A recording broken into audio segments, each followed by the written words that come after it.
Hey guys, this is Carrie, and in this lesson we're going to be solving equations for variables.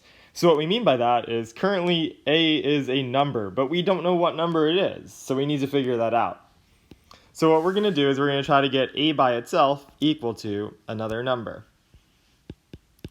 Alright, so to get a by itself here, we need to get rid of the minus 2 from this side, and then we would have a alone. So to get rid of that minus 2, we're going to do the opposite. The opposite of subtracting 2 would be to add 2.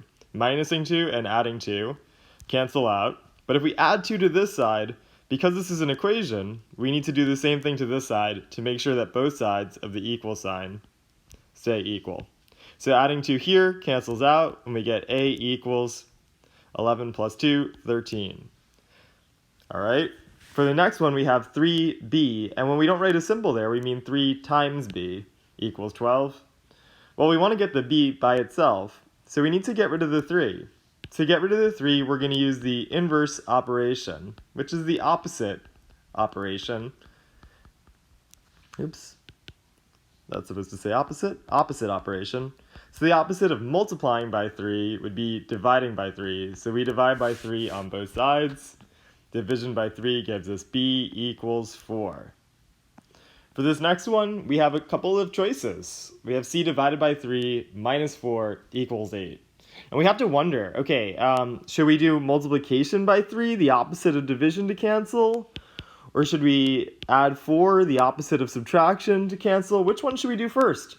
And it does matter, actually. So the way I pick is, if we want to solve for c, meaning that we want to get c by itself, what we're going to do is we're going to get rid of the thing furthest away from the C group first. So we ask ourselves, okay, well, looking at this, what is C grouped with? Well, because it's part of this fraction, this is all a group. So this minus 4 is the furthest away from that C group, which means we have to get rid of that minus 4 first. So we add 4 to both sides. That gives us C divided by 3 equals 8 plus 4, because we did it to both sides, 12. And now this looks a whole lot like this equation, except it's kind of the opposite. The opposite of dividing by 3 is to multiply by 3 on both sides. That gives us c equals 36, and we are done with that. Alright, escalating things. In problem 2, we've got a whole bunch of variables. So how do we handle it when we have so many variables? Well, the best way to do it, I think, is to combine like terms. So what we're saying is this group of objects is equal to this group of objects being added. So what we can do is, looking at the left-hand side of the equation, this first circled group right here, we can combine all the groups that are similar. If we have 3D plus 2D, that's really 3 plus 2, that's 5D. And then here we have 5 minus 1, or positive 5 minus 1, so that would be 5 minus 1 is 4. And on this side, we group these together, the like terms. So the phrase that we're using here is combine like terms. Negative 2D plus 5D would be 3D. 10 plus 6 is 16. And now that we've combined our like terms, we have a much better looking equation to solve. But we do still have a problem. The d is on, or the variable is on both sides of the equations. And so we want to get the variable equal to a number here.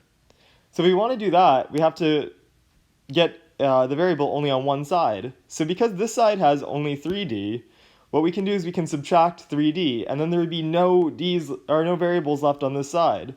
That completely gets rid of them. But we have to do the same thing on the opposite side of the equal sign, so we minus 3D here. That would give us 2D plus 4 equals 16. And this is actually much better because we're going to be able to isolate this d variable because we only have the d variable on only one side.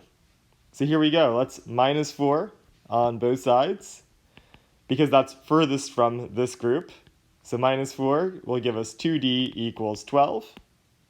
Then we get dividing by 2 on both sides, d equals 6.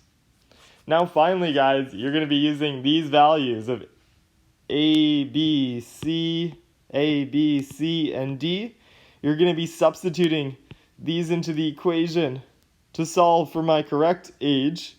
So please plug those in. So for example, you'll have my age plus for A 13, and then you'll have to figure out the rest. And when you do, make sure that you solve for my age and type it into the Desmos box. Alright guys, I hope this was helpful, and we'll see how we do with actually figuring out the age together. Alright, bye.